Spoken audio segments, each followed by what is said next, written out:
E ele então dá o seu jugo, o seu fardo que é suave, que é carregável, que é leve.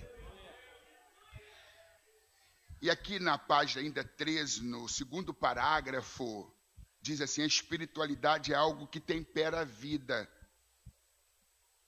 A igreja, ela é sal. E como sal, além de preservar, dar sabor, tempera. A igreja não pode ser insossa, insípida e também não pode ser salgada. Convém à igreja o equilíbrio, a dosagem certa, o comedimento, a prudência. E aqui diz, a espiritualidade é algo que tempera a vida, que a orienta e lhe dá sentido. É um sabor que vai além de informações.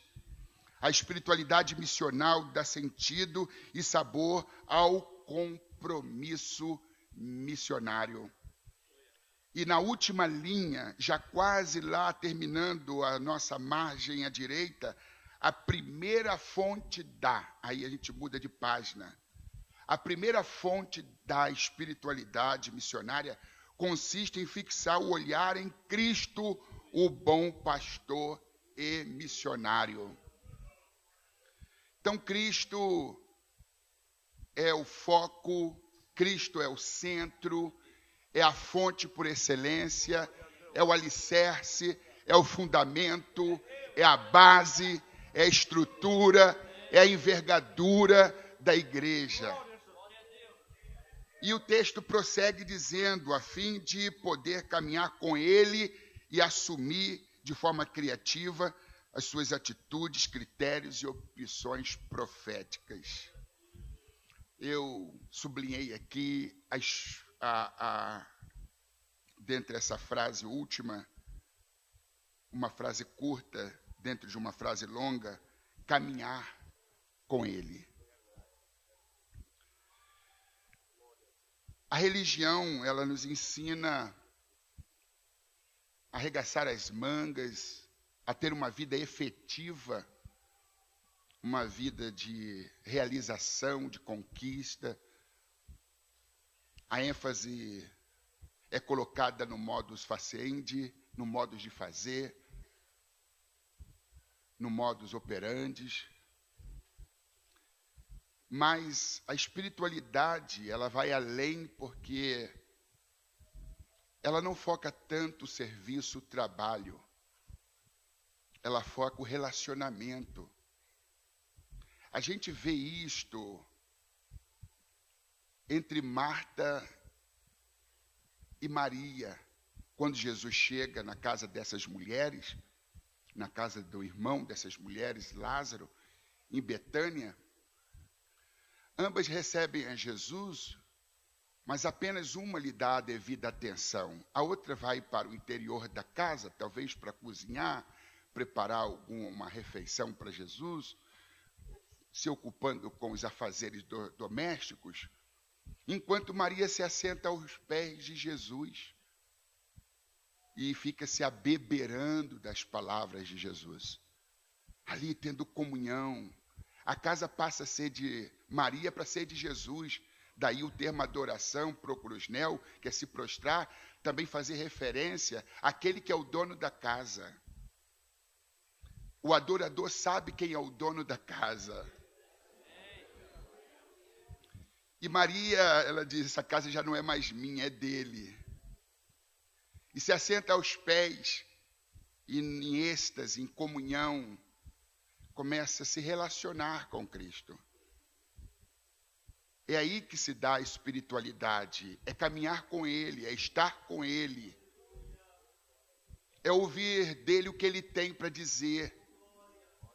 Mas Marta está ansiosa, atarefada, preocupada com muitas coisas, e ela faz uma boa escolha, mas em comparada com a escolha de Maria, ela faz uma escolha inferior. de modo que ela se perturba, ela diz, eu estou aqui atabalhoada, eu estou aqui ocupada com muitos afazeres, e Maria fica lá com Jesus, ouvindo o que ele tem para dizer, lhe fazendo perguntas. Aí ela, na bronca, vai até lá e diz, Jesus, não te se dá que a minha irmã me deixa trabalhar sozinha? Em outras palavras, usando um carioquês, puxa a orelha dela, dá uma bronca. E Jesus disse, não farei isso jamais, porque Maria escolheu a melhor parte. Porque estar pouco com Deus é fazer pouco de Deus. E ela não fez pouco de mim.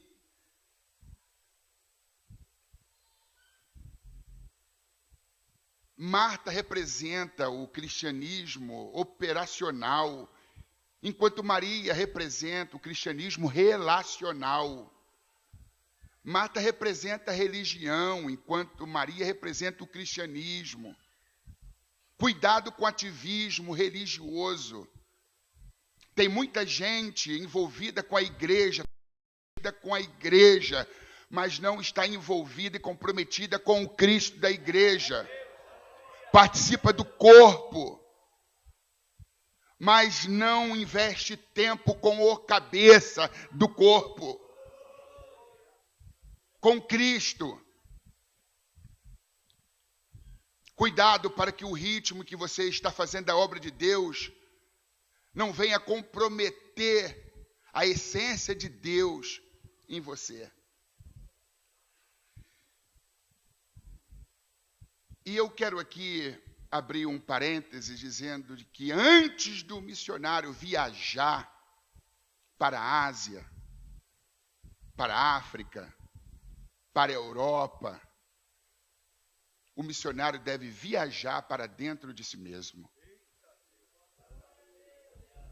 Antes dele ser enviado para o exterior, ele tem que ser enviado para o interior.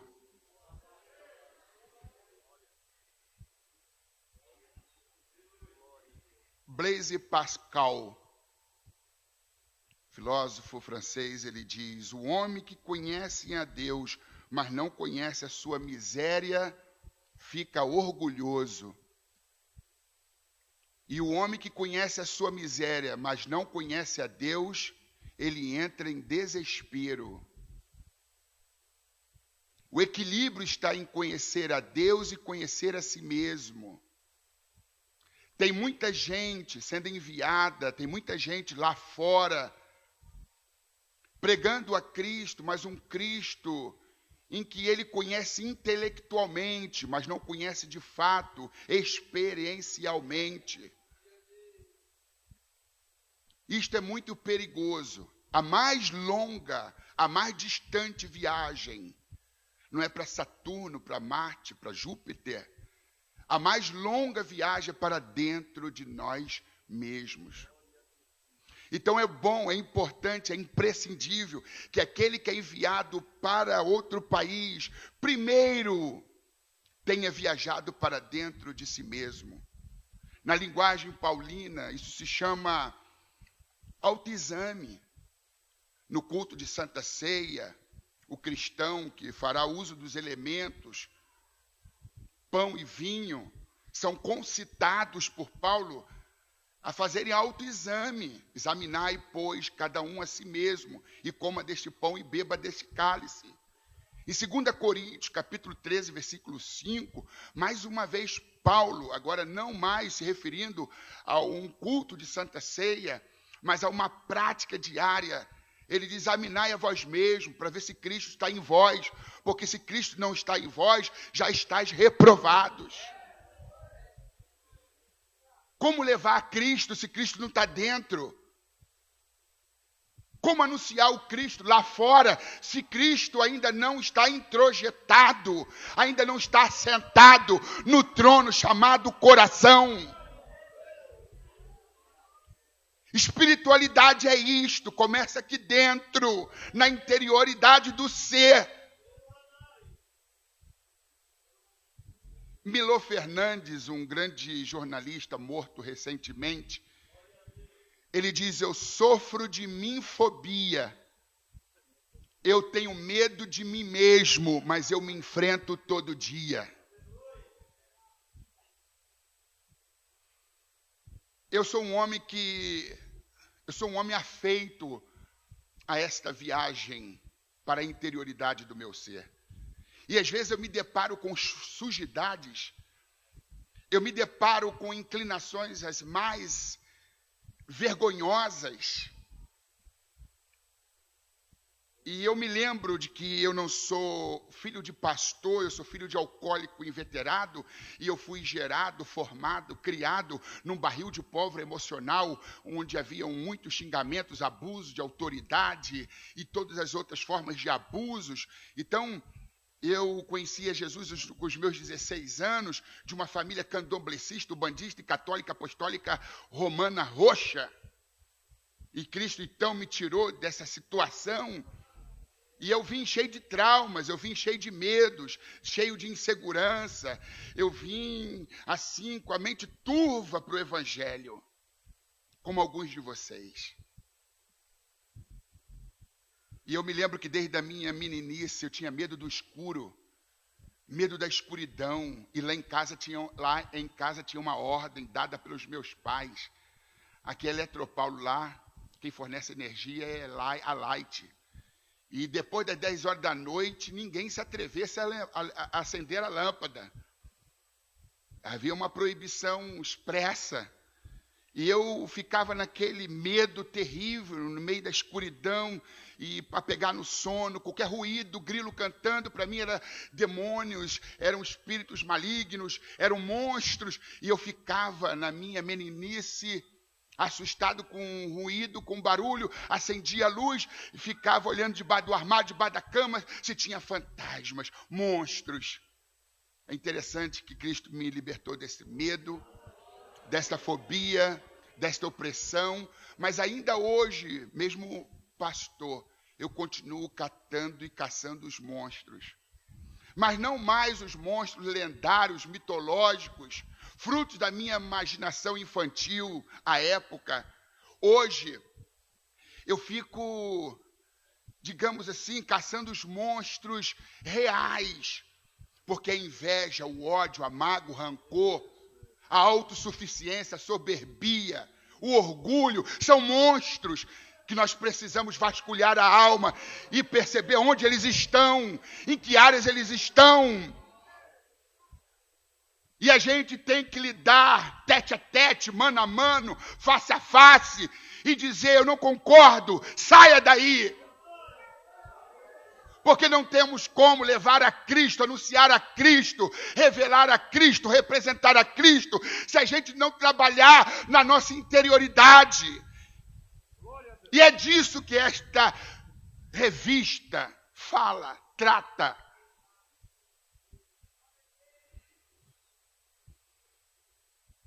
Mark Twain, filósofo, comediante norte-americano, ele diz: somos todos como uma lua.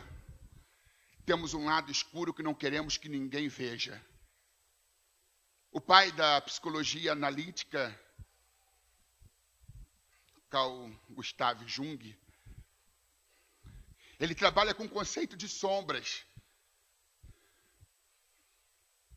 As pessoas que são conscientes das suas sujidades, pecaminosidades, elas não perdem tempo criticando as outras pessoas, apontando o dedo em riste, apresentando falhas alheias, porque elas entendem que um pecador não pode julgar outro pecador e que um camelo não zomba da corcunda de outro camelo, e todos nós temos corcundas.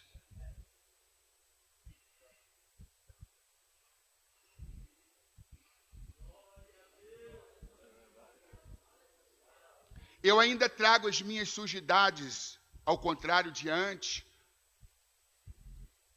Eu carregava a natureza carnal e ela me carregava. Hoje eu carrego por hereditariedade, por herança, mas eu não a deixo mais me carregar, me conduzir. E quando a gente faz essa viagem para dentro de nós mesmos, que a gente se depara com a nossa feiura moral e com os nossos desajustes espirituais, a gente se torna um melhor ser humano.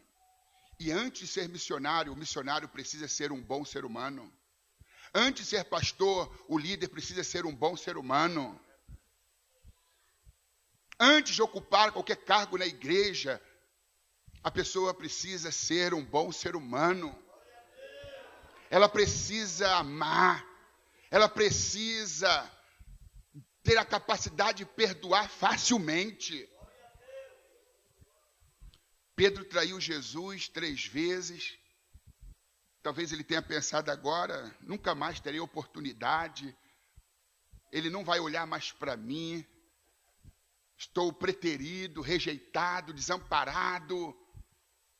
Mas Jesus foi ao encontro de Pedro. E lhe fez uma pergunta retórica: Pedro, tu me amas? Pedro já tinha falhado 3 vezes. Assim, se eu disser que eu amo, ele vai dizer que é hipocrisia, que eu sou um falastrão. Até porque o que eu pensei que fosse amor a ele era autoconfiança da minha parte. Eu me arrebentei, estou sem crédito, estou sem moral.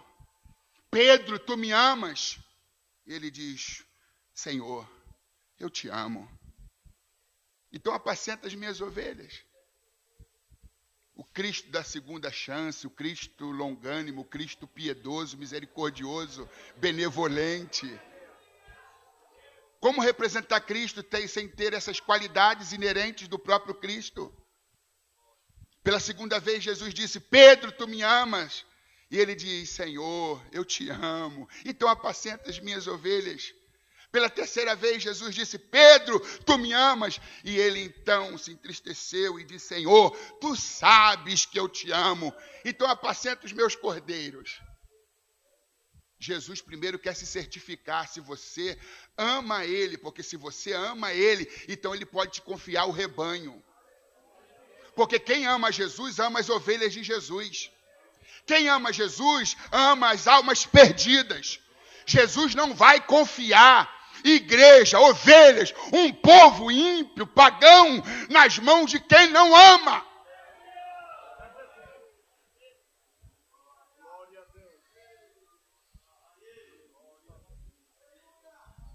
Eu amo a Jesus, mas não amo quem Jesus ama. Aceitar a Jesus e rejeitar o próximo é rejeitar os dois. Jesus quer primeiro saber se você ama ele, porque se tu ama ele, tu vai tratar bem a ovelha dele. Se tu ama ele, tu vai amar quem ele ama, independente de credo, religião, etnia. Porque o amor dele é universal, indistinto, ele ama o inamável. Ele ama todos os povos, nações, tribos e línguas. Louvado seja o nome do Senhor nosso Deus.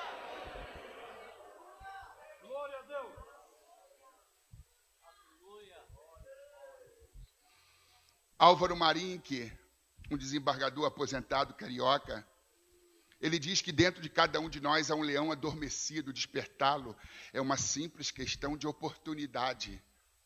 Tem muita gente que não tem nenhuma consciência de quem, na verdade, ele e ela é, ou ele e elas são.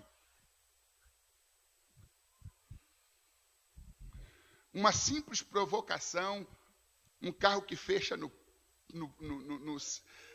nas rodovias, nas ruas, aquelas sujidades vêm à tona.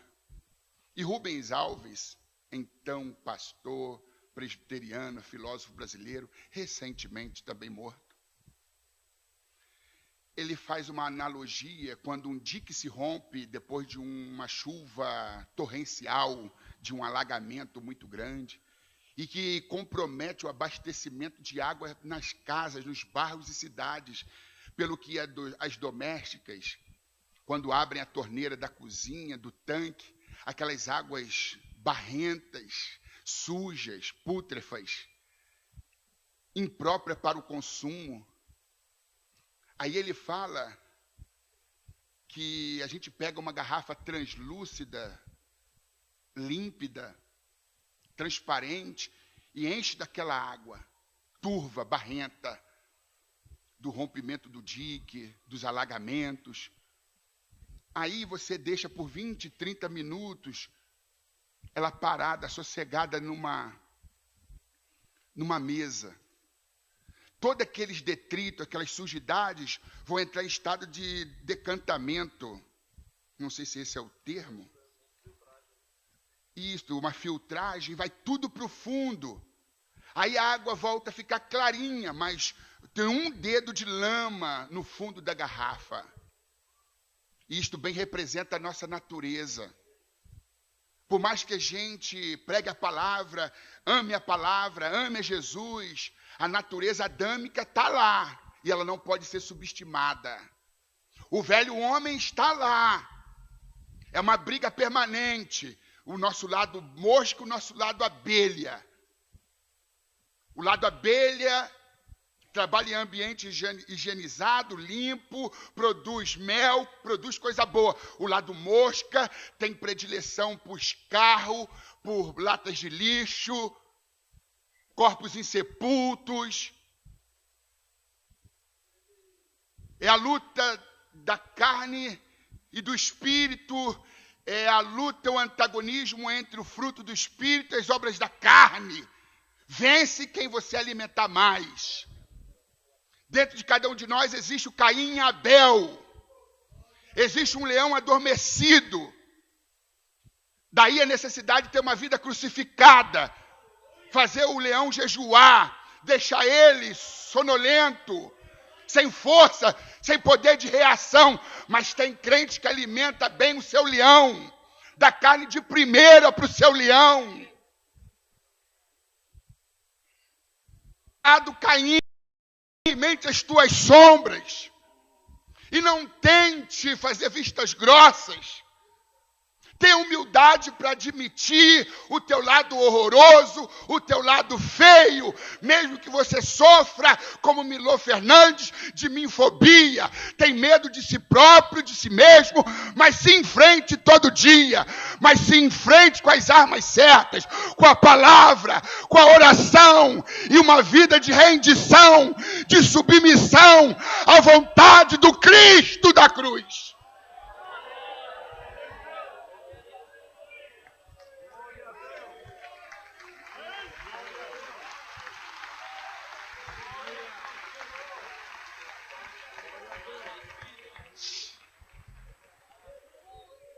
Sócrates diz que uma vida não examinada não é digna de ser vivida.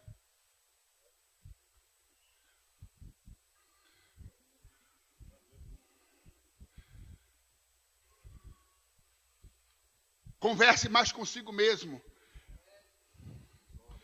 Se detenha mais de frente ao espelho, não para ver se o cabelo está penteado ou não, se a gravata está torta ou não. Olha dentro das tuas pupilas e diz: eu preciso melhorar. Eu preciso ser o melhor marido. Eu preciso ser o melhor pai.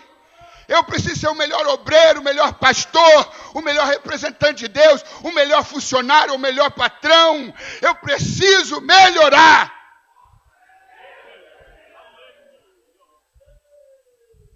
É de frente do espelho que a gente fica tete a tete, mano a mano, cara a cara com a pessoa responsável pelo nosso sucesso ou fracasso. Mas é mais fácil a gente se eximir da culpa, da responsabilidade, apontando os culpados, quando na verdade só há um culpado, que somos nós mesmos.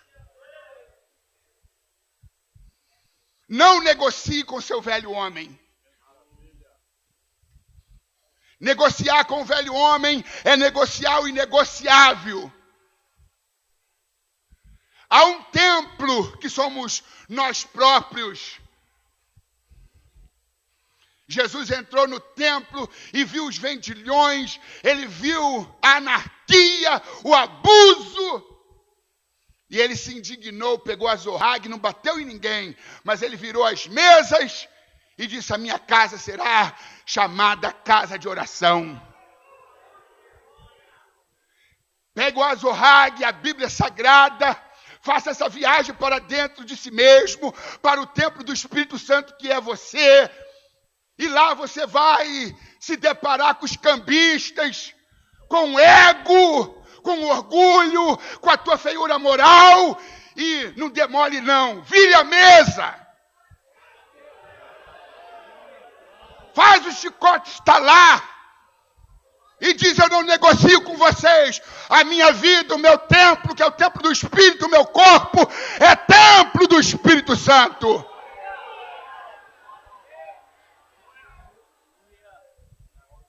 O pior pecado é a perda do senso de pecado. Tem muita gente que já não se estremece. Tem muita gente que já não percebe o quão distante está do Senhor. Mantenha o estereótipo, a fachada. Não existe coisa pior do que parecer justo sem o ser.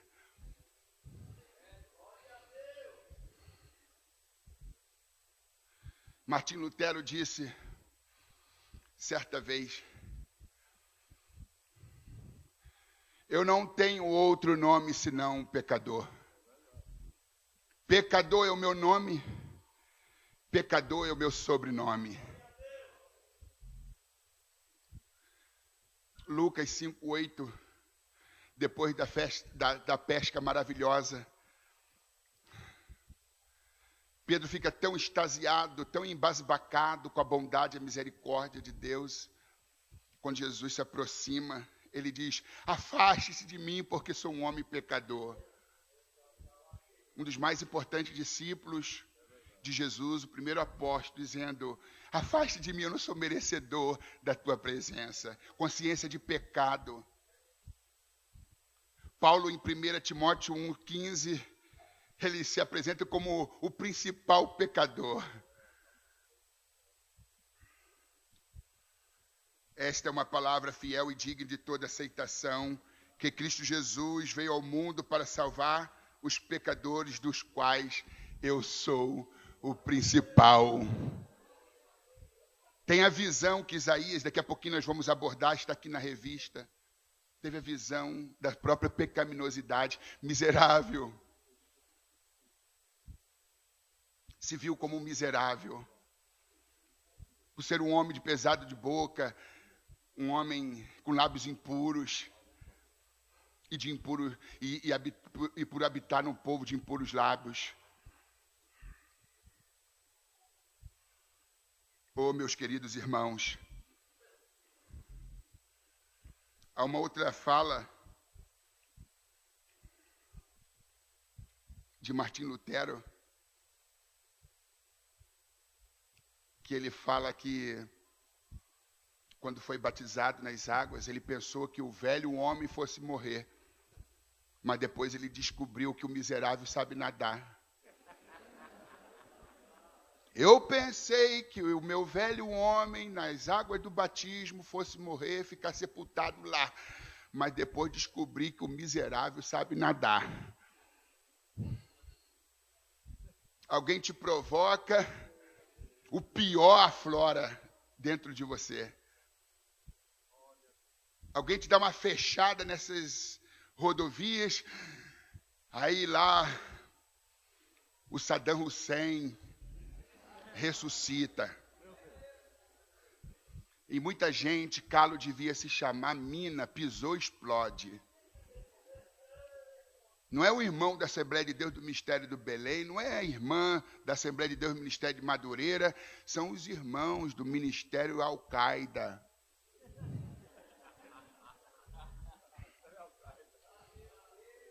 É, um homem bomba, uma mulher bomba.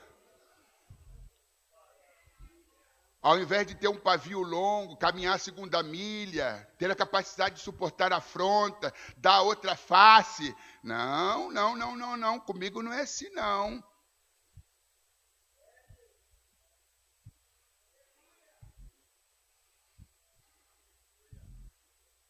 Não é pavio longo.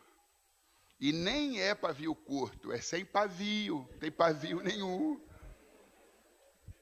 Como falar de Jesus lá fora? Se a gente não se conhece. E se Cristo ainda não reina. Se Cristo não está sentado no nosso coração. Se Cristo ainda está como a igreja de Laodiceia, à porta, batendo, diz assim, eu estou aqui fora, está serenando, agora está fazendo um sol a pino, mas eu não desisto de vocês não, estou à porta e bato. Se alguém ouvir a minha voz e quiser abrir, porque a maçaneta só existe do lado de dentro, se você não abrir, ele não entra. Se você não reconhecê-lo como Senhor, ele vai ficar do lado de fora. Mas eu convido você a abrir e dizer o quão tolo você foi de ter deixado Jesus do lado de fora. O ego assentado no trono do coração e Jesus do lado de fora. Agora que o ego, com a cabeça baixa, saia de fininho, de mansinho, pega o seu banquinho e zarpa. Vaza, como diz o carioca. Deus não está interessado em ferir o teu orgulho. Deus está interessado em destruir o seu orgulho.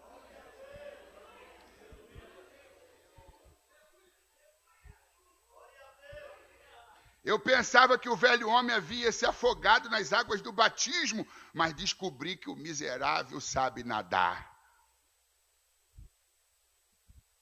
Quando a gente pensa que o velho homem morreu, ele ressurge do nada. Mas não alimente o seu velho homem, não.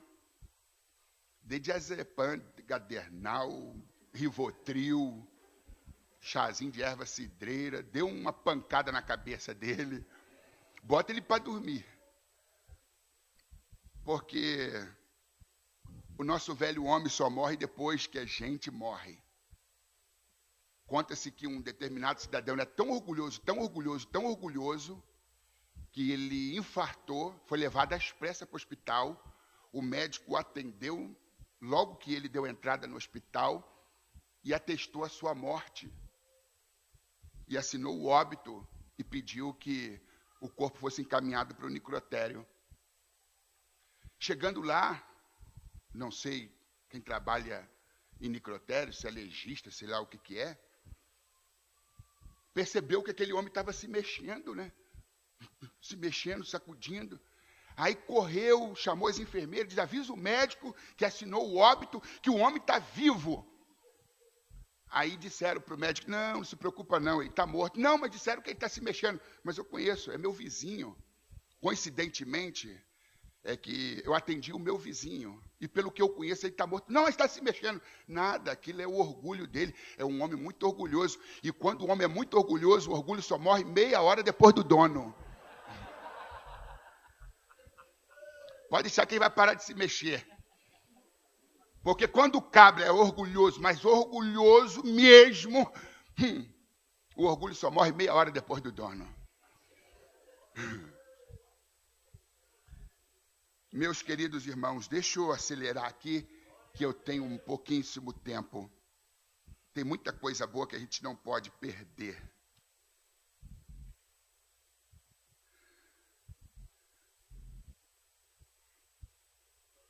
Aqui na página 14, no segundo parágrafo, a começar, para ser discípulo, 14, segundo parágrafo, para ser discípulo num constante processo de aprendizagem do Mestre, é necessário deixar que ele transplante em nós o seu coração cheio de amor.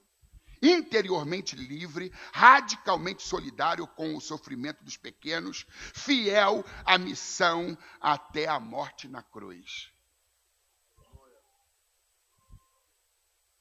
Sem esse transplante de coração, sem que se dê a retirada do coração de pedra e no lugar se colocar um coração de carne que habite o seu espírito, um coração cheio de amor, cheio de alegria, cheio de fé e esperança, cheio de bondade, misericórdia, de piedade, a gente não estará preparado para representar a Cristo e para falarmos sequer desse tema. Desenvolvendo a espiritualidade missional. Aqui na página 15, capítulo 1, despertando a espiritualidade missional. O profeta Isaías como exemplo de espiritualidade missional. Eu acho que é um dos maiores exemplos que poderia, de fato, ter sido usado. Isaías viveu numa época em que a frieza espiritual predominava na vida da maioria das pessoas. O capítulo 1 do livro de Isaías nos traz uma visão geral das condições espirituais do povo de Deus. Muitos viviam em pecado, outros rejeitavam uma vida de comunhão e eram indiferentes à palavra do Senhor.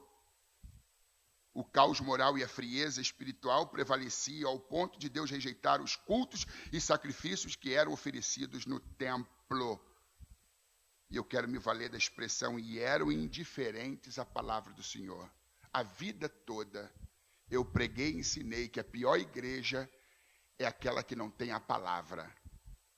Um púlpito surtido, um púlpito pródigo, farto de conhecimento da palavra. Quantas e quantas vezes eu, por onde passava, dizia: a pior igreja é aquela que não tem a palavra, uma pleiade de obreiros, de mestres, de doutores, de profetas.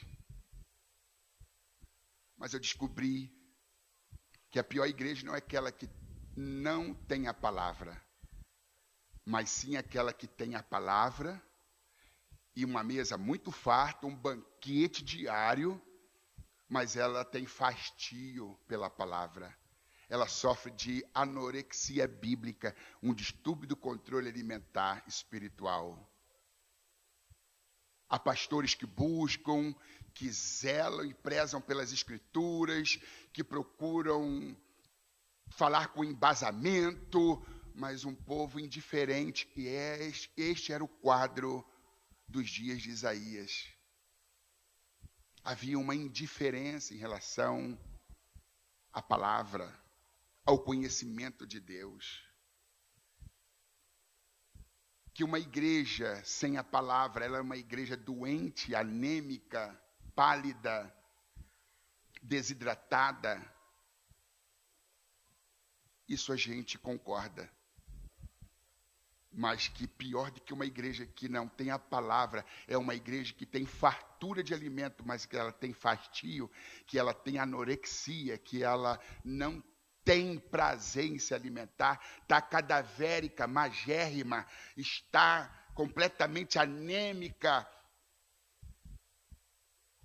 A comida é farta, tem o de melhor, mas ela não toca no alimento. Ela despreza a palavra. Tem coisa pior, gente. Este era o quadro nos dias do profeta Isaías. Página 16, segundo parágrafo.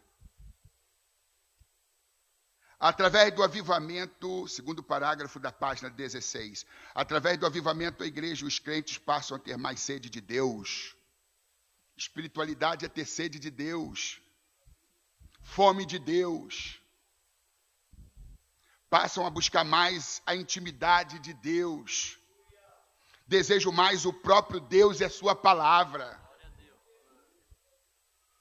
Que espiritualidade é essa em que não há sede, não há fome, não há interesse pela palavra, nem busca por intimidade com o Todo-Poderoso? Que espiritualidade é esta? Espiritualidade é espiritualidade enquanto for uma espiritualidade cristocêntrica. Tirou Cristo do centro, deixa de ser espiritualidade e passa a ser religiosidade.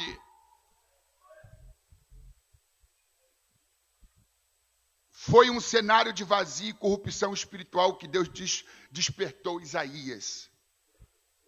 Isaías foi o instrumento que Deus queria levantar para confrontar a frieza espiritual do seu povo e anunciar sua palavra.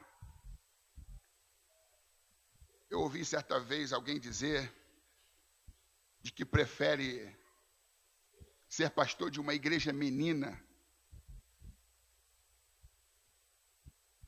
uma igreja imatura, infantil, como a igreja de Corinto, capítulo 1, versículo 7, nenhum dom lhe faltou, era uma igreja carismática, tinha todos os dons em evidência, o dom da palavra da ciência, da palavra da sabedoria, de variedade de língua, interpretação de língua, profecia, dom de milagres, dons de curar,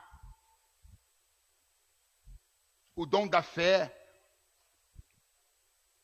Mas era uma igreja que vivia em disputa, em rixa, uma igreja que não sabia se relacionar, em que um não aceitava o outro da maneira que o outro era, uma igreja egoísta, uma igreja menina, mas tendo Paulo como um mestre, um educador, certamente ele começa então a falar da necessidade da ordem do culto, cada coisa tem o seu lugar, então a igreja vai amadurecendo, e o que eu ouvi foi, eu prefiro ser pastor de uma igreja menina do que de uma igreja defunto, porque a menina cresce, o defunto apodrece.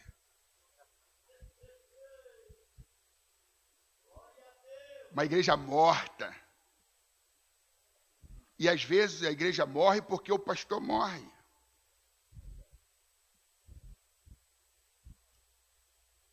Eu não sei se foi John Wesley ou se foi outro que disse que para se avivar uma igreja, primeiro tem que acender uma fogueira no púlpito. E eu não falo isto para jogar indiretas, até porque eu admiro muito a postura dos nossos líderes e de vocês. Estão tratando um assunto seríssimo. São gente que tem respeito pela história, e a história daqueles que foram inflamados, como foram ditos aqui, né? Como foi dito aqui, pastor Bittencourt, que lidera sobre nós, lembrando, né, dos nossos mentores, nossos influenciadores, dos nossos antecessores, dos nossos pioneiros, que não abriam mão de uma vida pautada no Evangelho, no poder de Deus. Mas a igreja não se quebranta quando o pastor pede para a igreja se quebrantar. A igreja se quebranta quando o pastor se quebranta. Quando o pastor voa, a igreja corre. Quando o pastor corre, a igreja anda. Quando o pastor anda, a igreja para. Quando o pastor para, a igreja se senta. Quando o pastor se senta, a igreja deita. Quando o pastor deita, a igreja dorme. Quando o pastor dorme, a igreja morre. E quando o pastor morre, que tenha pelo menos um para apagar a luz e fechar as portas. Tudo começa conosco. Tudo começa do altar.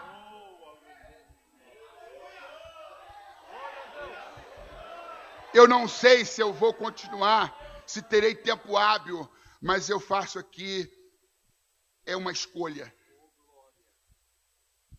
Não sou um pregador, um expositor bíblico de me deter muitas experiências pessoais, mas faço isso por orientação do Espírito Santo. Eu assumi uma igreja, não vou aqui declinar o nome, cidade, etc. Fui presidente por 5 anos naquele campo. E era uma igreja intitulada a Igreja da Vergonha, porque o pastor tinha se envolvido sexualmente com 5 irmãs da mesma igreja e surrupiado os cofres da igreja. De modo que houve um êxodo muito grande, assintoso, e a igreja se esvaziou, igreja grande, bonita, mas vazia de tudo. Haviam lá uns poucos membros, cerca de 42, para uma igreja sede grande, 42 membros, mas dos 42 eu posso dizer acertadamente que 30 eram revoltados sem pavio, estavam traumatizados, feridos, machucados e revoltados. Então já tinha bastante tempo que eu estava apacentando ovelhas, eu já tinha uma certa experiência, desde os meus 19 anos, quando fui ordenado em Madureira, pastor, uma excepcionalidade, porque nem casado eu era à época. E eu assumi aquela igreja depois de uns 17 anos dirigindo a igreja. Foi o meu primeiro campo de trabalho, minha primeira experiência como presidente de campo. Aí, o meu enfoque era aconselhamento pastoral, pregação e ensinamento. Aconselhamento pastoral, pregação e ensinamento.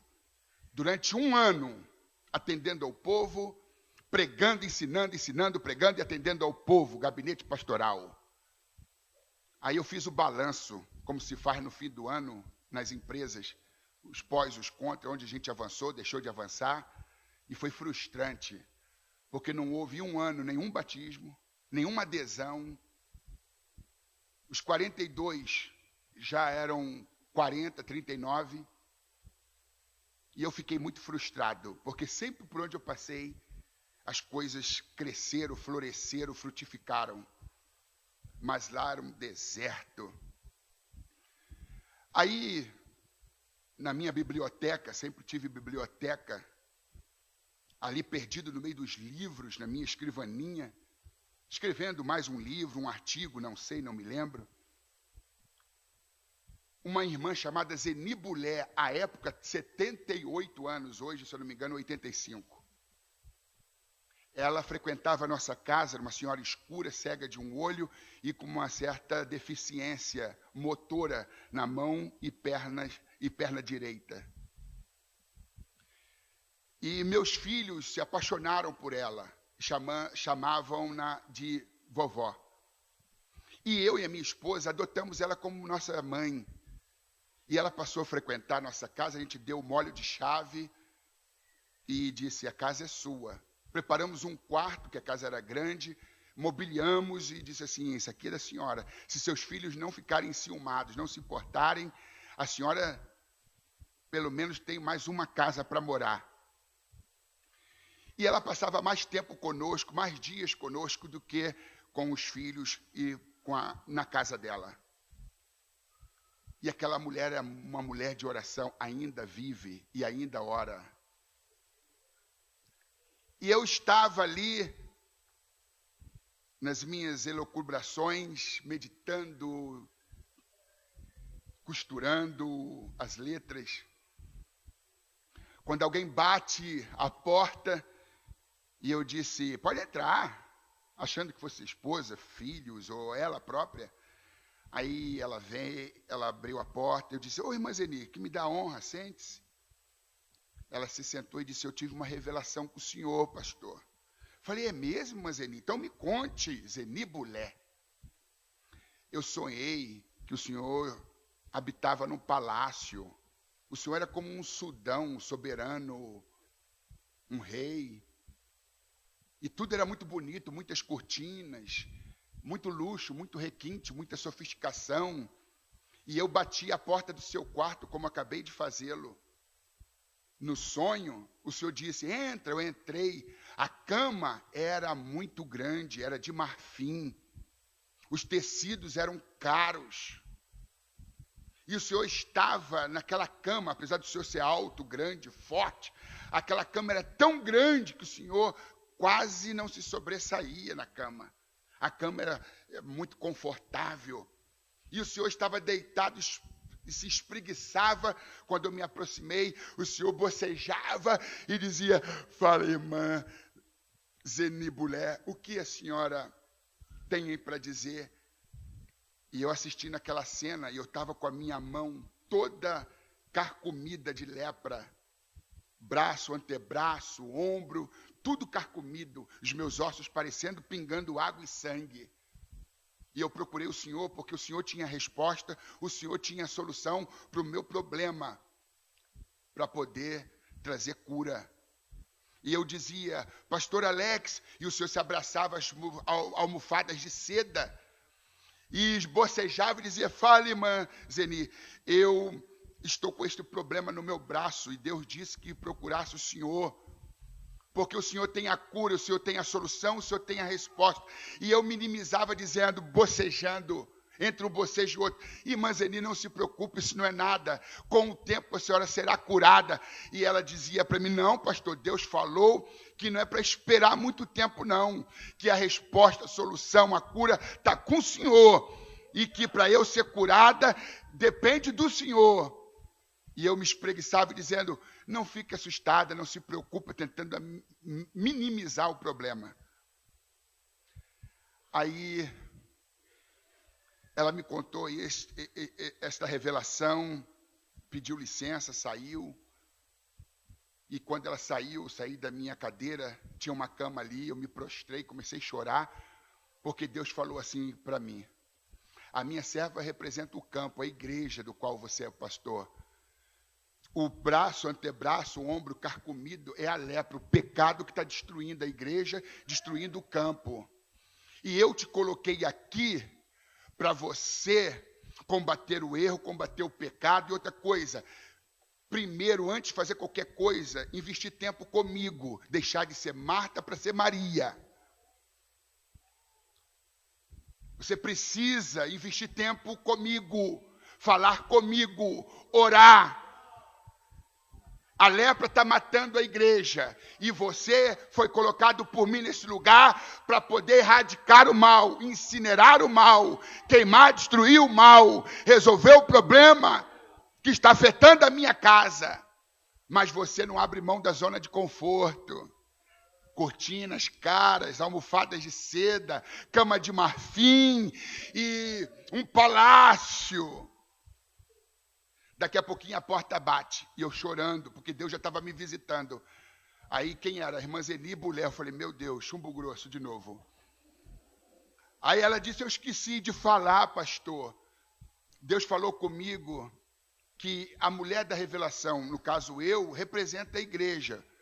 O Senhor é o pastor, que não quer abrir mão da sua zona de conforto, quer ficar na cama, dormindo mais do que o necessário. E Deus falou comigo para o Senhor fazer a partir de hoje, do lema da tua vida e ministério, pouca cama, pouco prato, muita sola de sapato.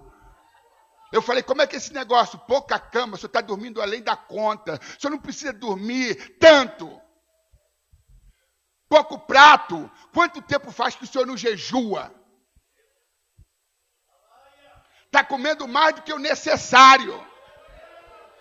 E muita sola de sapato. O senhor está esperando o quê? Que as pessoas traumatizadas, machucadas, decepcionadas, que foram iludidas, volte. É necessário que o senhor ore e que o senhor levante uma comissão de visita e vá atrás dessas almas. Era como se Jesus estivesse dizendo, Alex, tu me ama? E eu dizendo, amo, ele dizia de boca para fora.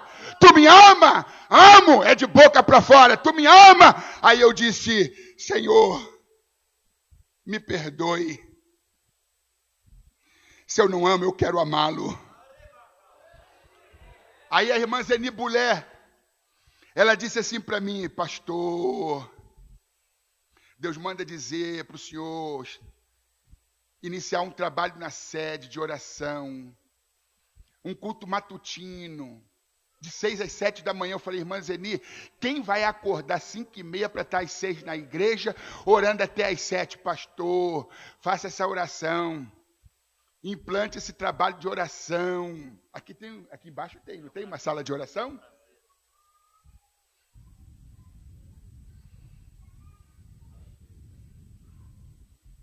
Charles Haddon Spurgeon, ele diz, o meu pequeno quarto de oração é maior do que a minha biblioteca. E alguém disse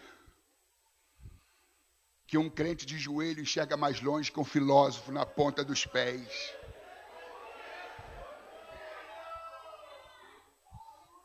Intelectualismo estéril não leva a lugar nenhum. pastor, bota lá um trabalho. E o senhor, pastor, esteja lá às 6 horas já de joelho. Quando o pessoal chegar, vai ver o pastor orando. E eu disse, tá amarrado.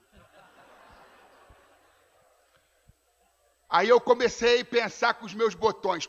Presbítero Tirso, um homem de oração. Pastor Mestírio, outro homem que gosta de orar. Vou colocar um ou outro, ou os dois lá no trabalho de oração. Aí eu falei, não, talvez a irmã Rebeca, ou a missionária Rafaela, que são mulheres também de oração. Quem que eu coloco, Senhor? Deus, eu comecei a orar. Me indica, quem que eu vou colocar? Aí Deus disse, eu já falei. Eu falei, não falou não.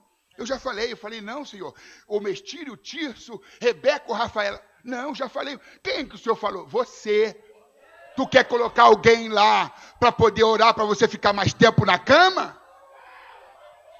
É você o dirigente da oração. Aí, meus irmãos, dia 1º de outubro de 2005, inauguramos. Parece que houve eleição nesse dia. Num domingo. E eu comecei a orar e eu tinha problema de hernia de disco. Às vezes eu tinha crise, que eu ficava deitado, ninguém podia me socorrer, porque me tocar era fazer com que eu tivesse dores insuportáveis. Então as pessoas já sabendo, me deixavam caído no chão, me dava medicamento ali, até que amenizava a dor, aí eu tentava ir para o hospital. Às vezes no domingo, indo para a igreja, não podia, porque eu estava com aquele problema. Aí no 3º dia de oração, uma mulher lá da Assembleia de Deus Costa Verde, esqueci o nome dela, pastora, estava lá, participou lá de trás, e no fechamento da oração, eu a convidei, pedi para ela que se apresentasse, ela falou que era pastora do ministério tal, e ela disse que tinha uma revelação, que Deus revelou que eu tinha uns problemas graves na coluna, e que naquele dia eu seria curado, e eu olhei assim, quem não sabe que eu tenho problema, todo mundo sabe, olha só. Cheio de malquerência, cheio de ceticismo, incredulidade, e ali liderando. Aí a irmã disse, o senhor pode se ajoelhar? Fiquei com uma raiva, disse, pô, se eu estou com um problema na coluna, como é que eu vou me ajoelhar? Mas muito educado, eu me ajoelhei, ela pôs as mãos sobre mim, ordenou a cura e disse, levanta. Quando eu levantei, eu falei, cadê a dor? Cadê a dor?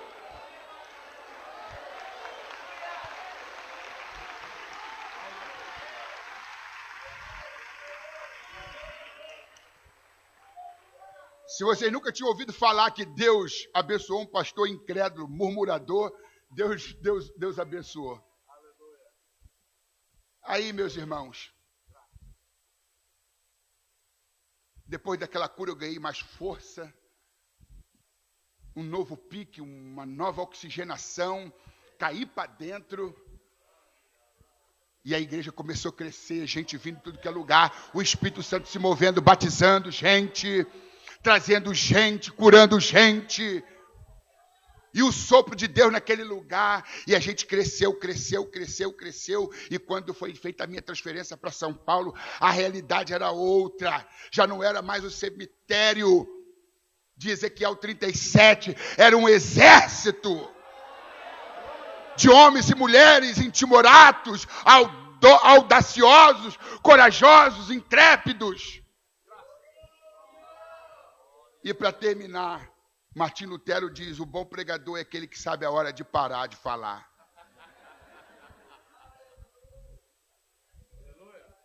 Para terminar, houve colação de grau numa faculdade. Os seminaristas concluíram o seu curso.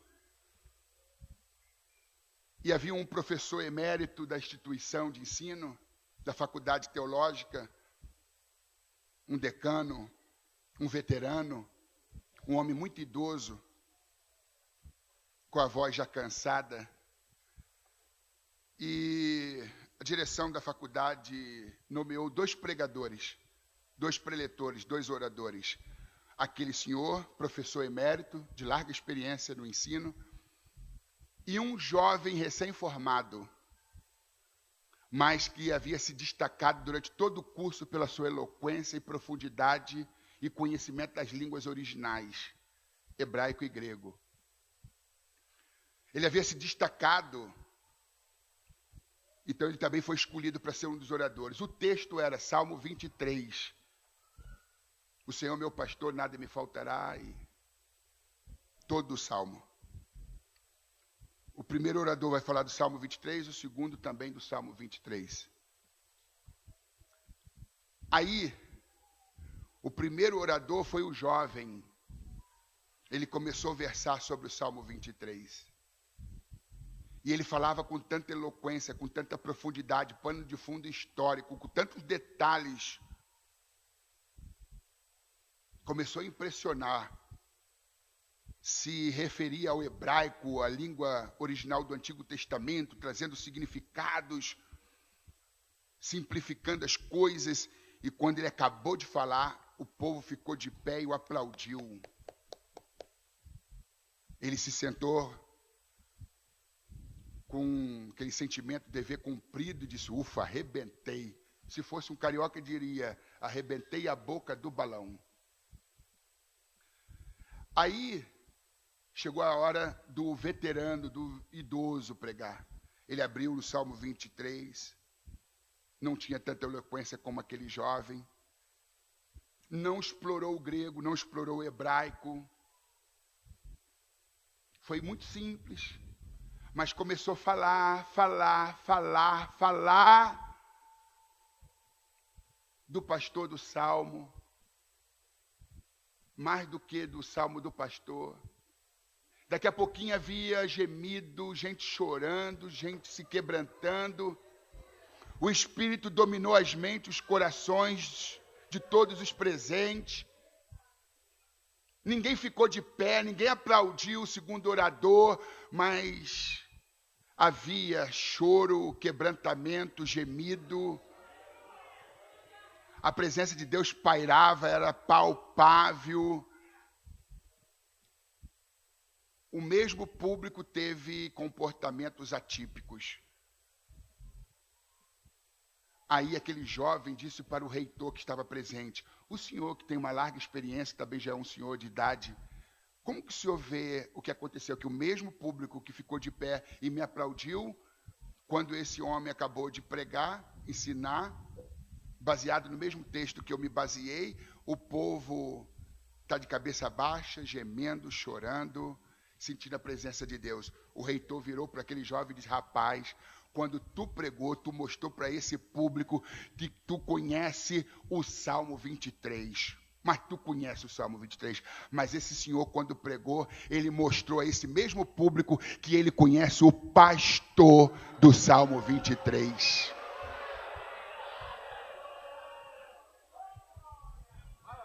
Antigamente eu pregava e havia uma metamorfose. As ovelhas viravam girinos. Cabeças grandes, corpos dismorfes, cheio de conteúdo, de conhecimento, mas não melhoravam enquanto seres humanos. Foi então que eu abri mão desse intelectualismo estéril e comecei a ensinar para transformar vidas. Conheça o Salmo, mas muito mais, conheça o pastor do Salmo. Conheça o Salmo, tenha intimidade com as Escrituras, mas tenha uma maior intimidade com o Verbo encarnado. Jesus Cristo, Jesus Cristo, Jesus Cristo, Jesus Cristo, Jesus Cristo, o pastor do Salmo, o pastor do Salmo. Que Deus abençoe a todos, em nome de Jesus. Me perdoe, pastor Bittencourt. Me perdoe. Ter excedido no horário. Deus abençoe. Para Jesus é mais forte. Glória a Deus.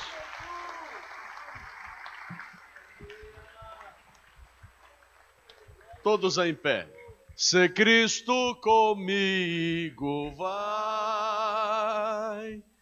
eu irei e não temerei, com gozo irei, comigo vai. é grato.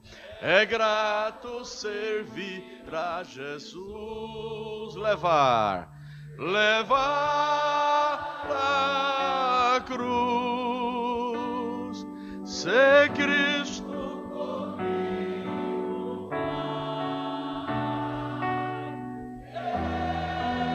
eu irei. Oh, glória! Deus abençoe a todos. Amanhã às 19 horas, não falte. Pastor Deiró de Andrade estará trazendo-nos a palavra de Deus. Muito obrigado, pastor Alex Cardoso. Aplauda o Senhor pela vida do pastor Alex. Deus abençoe. Evangelista Ronaldo que o acompanha. Agora eu sou devedor, pastor Alex. Marque o dia para retornarmos, ou melhor, para isso, retornarmos. Porque já estive lá antes do senhor assumir o pastorado. Vamos então orar, continuar orando pelo pastor Alex e a igreja ali de Pinheiros e as outras atividades. E o pastor Elias também agradecemos a presença de todos, os nossos dirigentes, pastores, amigos, irmãos que estão aqui, convidados. Olha, amados, o pastor Severino, ele tem aí umas trufas, está oferecendo para os irmãos.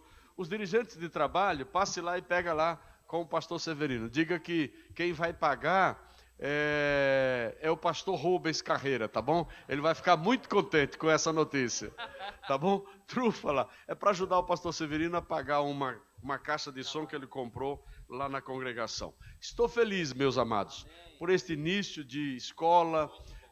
Conseguimos chegar ao alvo, ao objetivo e, acima de tudo, não dá para fazer a obra missionária sem ter o maior missionário dentro de si. Amém, igreja? Não dá. Fazer por outros pensamentos não adianta. Tem que primeiro ter relação com Jesus, vivenciar, experimentar Jesus na vida de uma maneira ampla e de uma maneira bíblica. Amém? Deus abençoe. A bênção apostólica. A graça de nosso Senhor Jesus Cristo, o amor de Deus, a comunhão do Espírito Santo. Continue com esta igreja e com ela permaneça para todos sempre. Todos digam amém. Terminado em nome de Jesus. O pastor Ivanildo tem um material dele aí na saída. Cantor Ivanildo. Deus abençoe a todos.